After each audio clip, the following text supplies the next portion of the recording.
du seu corpo tocar, ar que tu respira, o amor que Deus envia, o amor.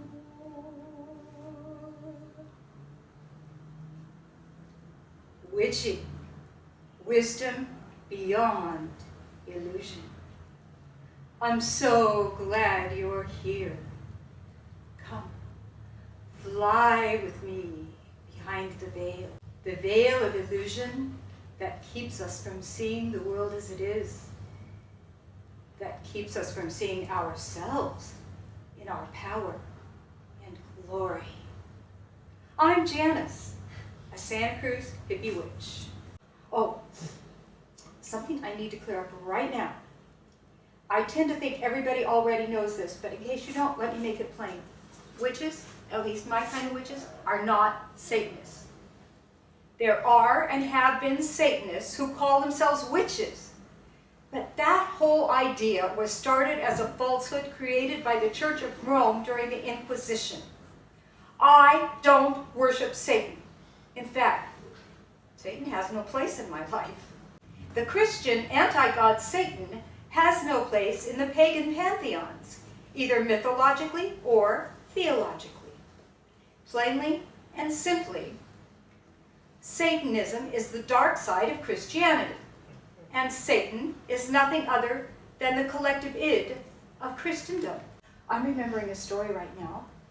It's about being at Pantheacon with my younger son Robin, who was in his early teens. Pantheacon is a pagan convention that happens at the Doubletree Hotel in San Jose every year on President's Day weekend. There were thunderstorms all day, and the power at the hotel went out. Robin and I were hanging in our room, making do with the ambient light coming through the curtains. I was writing in my journal, coming up with witchy lyrics to the tune of I Enjoy Being a Girl from the musical Flower Drum song. Hey Robin, how does this sound? I'm a witch! At that very moment, the lights in the whole hotel came on. I'm a witch, and by me that's only great.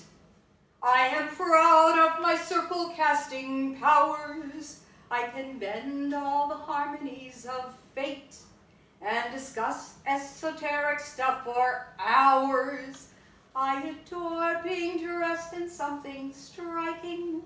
When it's time for the ritual to start, I'll evoke any goddess of my liking, and we're chanting and we're singing from the heart.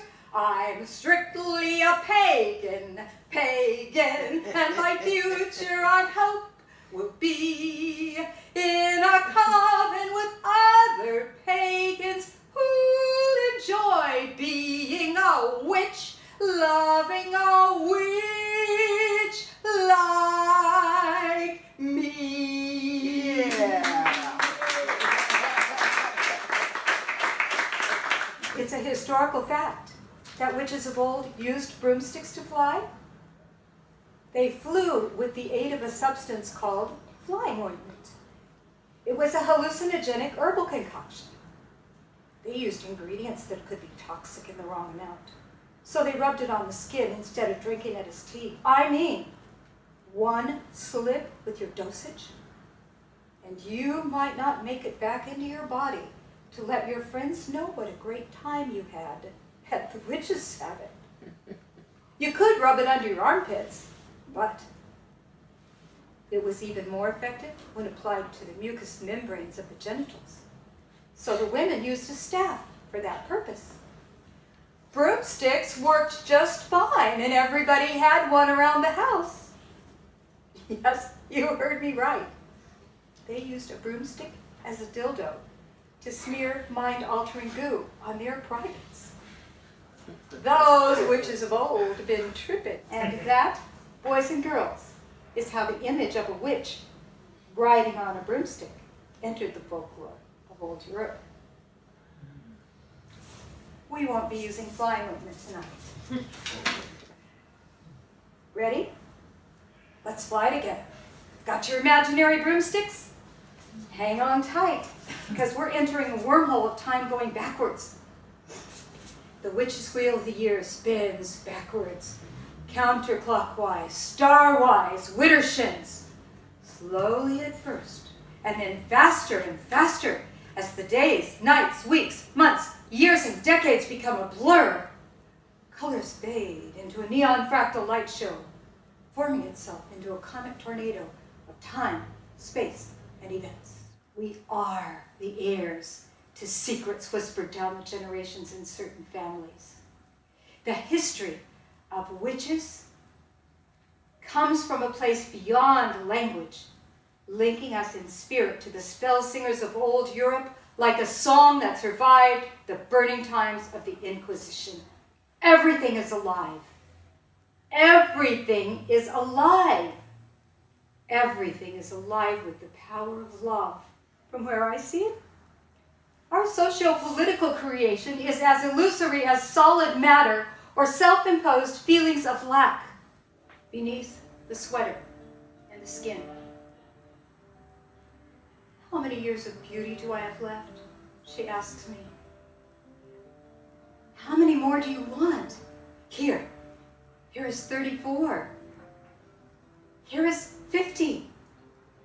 When you are 80 years old and your beauty rises in ways your cells cannot even imagine now, when your wild bones grow ripe and luminous, having carried the weight of a passionate life. When your hair is aflame with winter, and you have decades of learning and leaving and loving sewn into the corners of your eyes, and your children come home to see their own history in your face. When you know what it feels like to fail ferociously and have gained the capacity to rise and rise and rise again.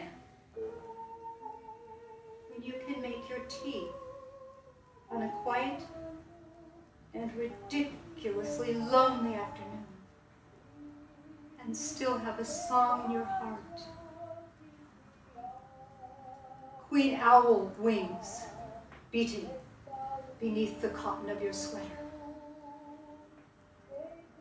Because your beauty began there, beneath the sweater and the skin. Remember?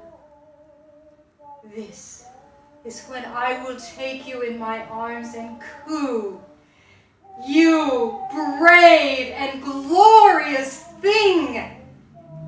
You've come so far. I see you. Your beauty is breathtaking. There is only being, of which you are a part. So mote it be.